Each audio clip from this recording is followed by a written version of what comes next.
ओए देख तेरे पापा। ससुर जी, ससुर जी नमस्ते। बंद करे ड्रामा करना। लोगों के आगे दिखाना क्या चाहता है? तू मेरी इज्जत करता है? अरे मेरी जिंदगी की सबसे बड़ी भूल थी अपनी बेटे की शादी तुझसे करना। ससुर जी आपने मेरे ऊपर हाथ क्यों उठाया? आखिर मैंने ऐसा क्या कर दिया जो आप मुझसे इतना गुस्सा हैं? क्या किया? अरे हमारी पूरी जिंदगी बर्बाद कर दी तूने, और कहता क्या किया? आपको शायद कोई गलतफहमी हो गई है, तभी मैं कहूँ आप हमारे घर पे क्यों नहीं आते हैं? देखिए घर की बात है, यहाँ लोग देखेंगे तो तमाशा होगा। आप एक काम कीजिए, आप घर चलिए मेरे साथ। हट, मुझे नहीं जानते साथ कहीं। पापा प्लीज हाथ जोड़े, आप घर चलिए ना, ऐसे अच्छा नहीं लग रहा प्लीज। मैं आपके आगे हाथ जोड़ता हूँ, प्लीज़ ऐसे तमाशा मत बनाइए, लोग देख रहे हैं यहाँ पे। अब चलिए। रोशन मिलता हूँ यार बाद में।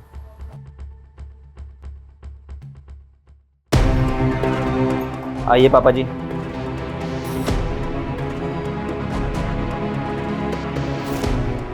अब बताइए पापा जी, आपने मेरे ऊपर हाथ क्यों उठाया और आप मुझसे इतना गुस्सा क्यों? अरे तू तो कुछ मत ही पूछ, वो तेरे लिए अच्छा होगा। अरे मैंने तो सोचा था मेरी बेटी की शादी एक अच्छे घर में हो रही है, मेरी बेटी राज करेगी, लेकिन मुझे नहीं पता था कि तुम उसे परेशान करोगे। मेरी बेटी को कितना टॉर्चर किया तूने दहेज के चक्कर में। पहले तो तूने समाज के आगे बता दिया कि हमें दहेज नहीं चाहिए, और बाद में मेरी बेटी को परेशान करते हो इसके लिए। शर्म आनी चाहिए तुझे। ये क्या कह रहे हो पापा जी आप? हमने तो साफ कह दिया था कि हमें आपसे कोई दहेज नहीं चाहिए, तो फिर हम आपसे दहेज क्यों मांगेंगे? हाँ अब तो तू कहेगा ना, क्योंकि तू पकड़ा जो गया। अरे तेरे चक्कर में मुझे अपनी दुकान बेचनी पड़ गई, और ये देख मामूली से सिक्योरिटी गार्ड की नौकरी कर रहा हूँ, सिर्फ तेरी फरमाइशें पूरी करने के लिए। और तू तो कभी चाहता ही नहीं था कि मैं तेरे घर के दरवाजे पे आऊँ, और आज मुझे अपने घर क्यों लेके आया? बता, ये क्या ड्रामा कर रखा है तूने? एक मिनट रुकिए पापा जी, क्या मैंने कभी आपको फ़ोन किया या मैंने कभी घर जाके आपसे पैसे मांगे हो? अरे तूने नहीं किया कभी फोन, लेकिन मेरी बेटी से तो करवाया है ना पैसे मांगने के लिए। तू इसे टॉर्चर करता था ना कि अपने बाप से पैसे मांग। अरे मुझे फोन कर करके पैसे मांगती थी। अरे तूने कितनी डिमांडें करी इससे, सब बताया इसने मुझे। क्या काव्या, ये सब क्या बोल रही हैं? तुम बताओ मुझे बात क्या है? बताती हूँ पापा, सच ये है कि कभी शेखर ने आपसे पैसे नहीं मांगे, वो सारे पैसे मैंने ही मांगे थे। अरे अगर इसने कभी पैसे नहीं मांगे तो वो सब पैसे? पापा वो आपको तो पता ना, इनका हाथ टाइट रहता है, और ये खर्चों के लिए ना मुझे ज़्यादा फालतू पैसे नहीं देते थे। और आपको तो अच्छे से पता है ना कि मुझे शॉपिंग करना, ज्वेलरीज खरीदना, सब कुछ कितना पसंद है। तो अब मैं इनको क्या ही बोलती, इसलिए मैंने इनके नाम से आपको बोल दिया और पैसे खुद के पास रख लिए ताकि मैं शॉपिंग कर सकूं। अरे बेशरम, शर्म आनी चाहिए तुझे।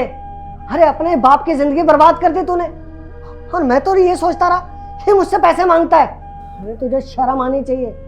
अरे मैं तो यही सोचता रहा कि इस अजनबी इंसान को मुझसे क्या लगा होगा जो मुझे बर्बाद कर रहा है, लेकिन मुझे नहीं पता था कि असली बर्बाद करने वाली मेरी बेटी है, मेरी खुद की बेटी, जिसने मुझे बर्बाद कर दिया। अरे कितना कुछ था मेरे पास, और आज देख मामूली सी नौकरी कर रहा हूं मैं तो ये सोचता था ये सब इसने किया है, लेकिन असली जड़ तू है।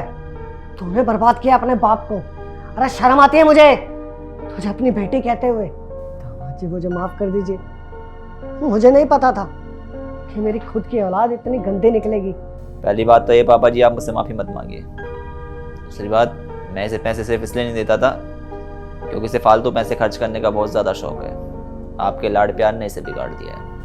मैं कई बार सोचता था कि इसके पास ये पैसे कहाँ से आते हैं, और मैंने भी आपसे कई बार मना किया था कि इसे ऐसे फालतू में पैसे मत दिया कीजिए, ये फालतू के खर्चे करती है। और काव्या, तुम्हें भी शर्म नहीं आई क्या? तुमने अपने पापा को ही लूट लिया और बुरा बना दिया मुझे। तुम्हारे चक्कर में हमारा परिवार टूट गया है यार, शर्म आनी चाहिए तुम्हें यार। कम से कम अपने बाप के बारे में तो सोच लेती। आज तुम्हारे पापा की जो भी हालत है वो सिर्फ तुम्हारे वजह से है। अरे रोड पर ला दिया तुमने इनको।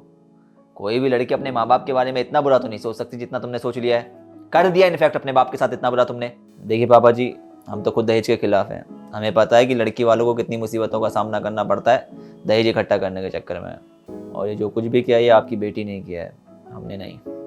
शेखर प्लीज मुझे माफ कर दो, मुझसे गलती हो गई। पापा माफ कर दीजिए ना, मुझे पता है मैंने बहुत बड़ी गलती की है। आई प्रॉमिस आगे से ऐसा नहीं होगा पापा, प्लीज। चुपचाप से जितने ही पैसे हो पापा जी को लाके दो, मैं तभी तुम्हें माफ करूंगा। पैसे अंदर रखे हुए हैं, मैं भी लेकर आती हूँ। आप एक काम कीजिए, आप बैठिए।